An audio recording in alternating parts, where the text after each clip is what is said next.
fun.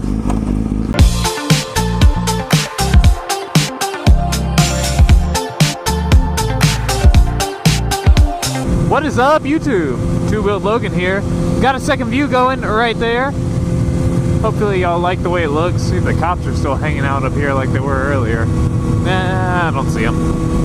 I'm going under the speed limit anyways. Please don't come over. I hadn't done the dual view thing in a while. I know I said like, oh god, it was months ago. I think back when I was in Gunnersville with one leg, two wheels. I said I was going to try and do it a little more now that I have two cameras, but then, oh, hey birds. I never really got around to doing it because it's a little bit of a setup to do. And I finally got like a new tether for this camera, and you can probably see it from this view. It's a whole mess of wires, but it looks a lot better than it did on my little Panavise suction cup mount before I just had some wires looped around.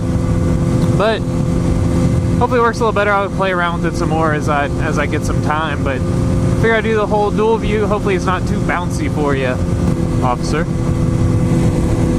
I was doing the exact speed limit. I knew he was around here somewhere. Well, I've had this helmet for about a year now, and I feel like it's the perfect time for the official Two-Wheeled Logan Icon variant helmet review. I love this helmet. Like I said, I had it for a year now, gotten a lot of riding in with it, and I think it's one of the best graphics. Alright, don't wave either. Fuck me, right? I think it's one of the best graphics that they've put out.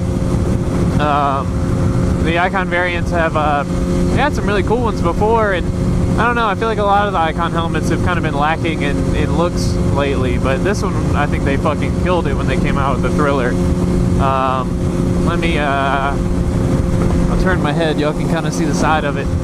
If you haven't seen a picture of it, I'll put one up on the screen as well. Woo! I know y'all like my homemade sound effects. Overall, I think it's a good helmet. I haven't had any problems with it, fit, form, or function-wise. As you know, before this helmet, I was wearing an Icon Alliance helmet. A little older style of helmet. I think it's since been replaced by the airframe, but they've come out with a couple more of that style. But it wasn't a bad helmet, but this was heads and tails a lot better. Looks-wise, I don't think anything really beats the variant. Just the whole dual sport look to it. I even looked at a couple of other just dual sport helmets before this because I like the looks of them, and none of them even look as good as this does.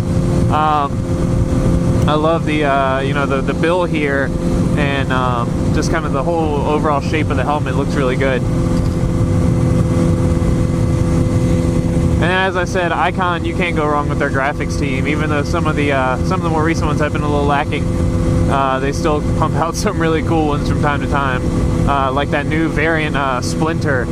Oh, that one's really cool. I think Downshift 83's got that one. You behind me? Nah. We'll go over the mountain. Well, I always gotta go over the mountain, I guess, when we're down here. What up, man? That was like a pink R6. That was pretty cool looking. So it might not have been a man. Might have been a lady. Let's see here. I guess I can go top to bottom on the helmet. It's the best way to kind of cover all the aspects of it. The visor thing here, I know I get a lot of questions from other people about it, that they're like, you know, doesn't it pick up wind and drag? Not really.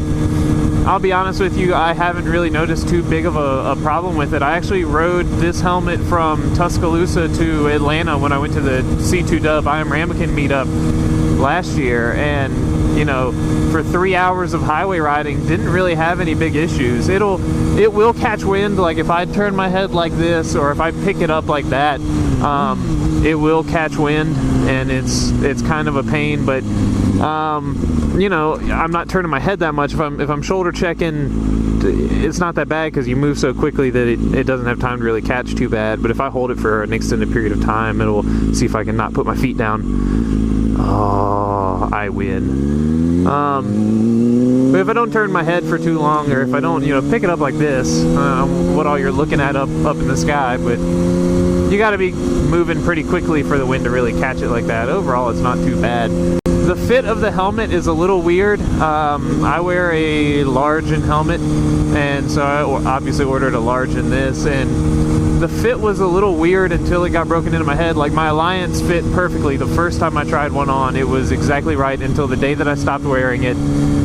It was exactly the way that I needed the helmet to fit. So when I took this one, like the first time I tried it on, I was like, this thing is not fitting at all. Like, it killed my ears every time I put it on. And it was really a pain in the ass because I was like, I really like this helmet. And I was like, I don't really want to send it back in because it took forever for them to ship it. I think I ordered it from like Motorcycle Superstore. And I didn't want to have to order a whole new one. And so I was like, well, maybe I'll just order some new cheek pads and replace those out. But I eventually wore it enough that it finally broke into my head, and it was perfectly fine. But I think the way that they describe it, it's like like a long oval or whatever. And I don't know, it was a little weird getting it broken in the first time. So just be prepared if you do order one and it doesn't fit just right the first time. It might just take some time to really break in and get exactly right. And my helmet's really dirty, so hopefully I cleaned some of the bugs and everything off of it. As for the overall comfort of the helmet, after it was broken in, the helmet's extremely comfortable. It actually holds my face really well. There's no movement in it. Even after a year of riding in it, you know, sweating and just putting it on and off, like, it still holds extremely well. Even my Alliance is really comfortable as well. I have to give it to Icon for making some pretty comfortable cheek pads and just overall liners inside their helmets. As for the noisiness of the helmet, it is pretty noisy. I'll be honest, I bought the helmet thinking it was going to be a lot quieter.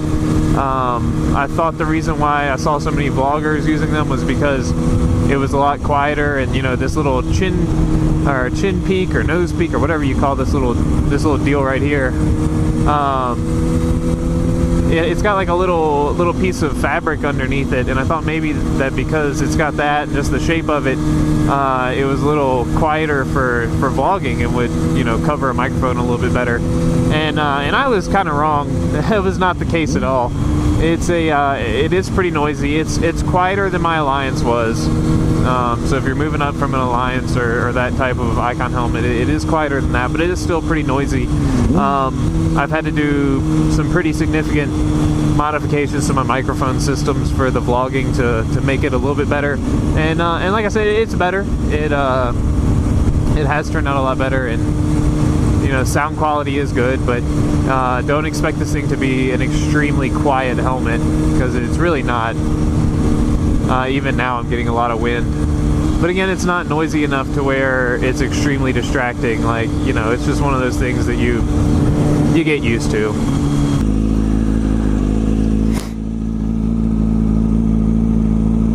This is my face, by the way. This is my face, which you've probably seen before.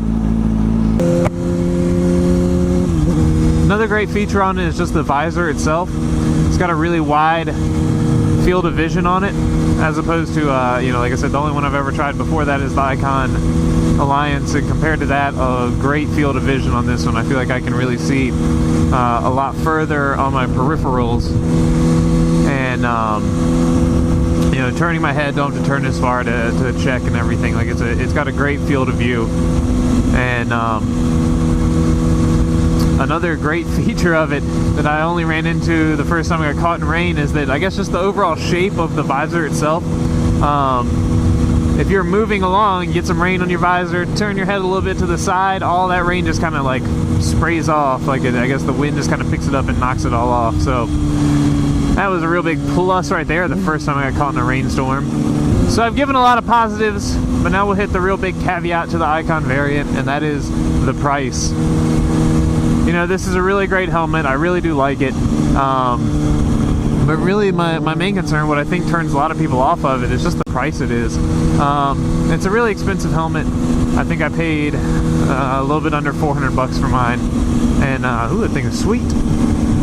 Well, Firebird, I think. And I don't know. I have a tough time saying that the helmet commands that value. I think it's a great helmet. I think that, you know, it hits a lot of key points. The noise is a little bit of an issue. You know, for a $400 helmet, I'd expect it to be a little more quiet. But don't know, like, I think that the reason why they can command such a price is just because they're the best looking helmet of this kind of style there is, and they have the best looking graphics and everything, you know. And to say that someone's going to buy their gear based solely on the aesthetic appeal of it may seem a little ridiculous, but in all honesty, it is a big, like a big buying factor for a lot of people. And so I can understand that, you know. That's one of the main reasons why I got it, is because I like the look of this helmet. I was willing to pay a little bit extra for this style of helmet. You know, if you're just looking for a base helmet that doesn't have these looks, and you're at a certain price point, this might not be the perfect helmet for you. But if you're willing to spend the extra for the look of it, that's really the only thing I think that really pulls that price. But again, I'll reiterate, I think it's a great helmet. I give it a thumbs up, and you know, I would possibly buy one again if when it came time to buy another helmet, just because I like it. I think it fits great. You know, I figured out how to do vlogging in it, and to get the best sound quality, which is, you know, what was really important for me when it came into buying a helmet. Oh God, come on. Which is what was important for me. And you know, I'm not your average helmet buyer. Like,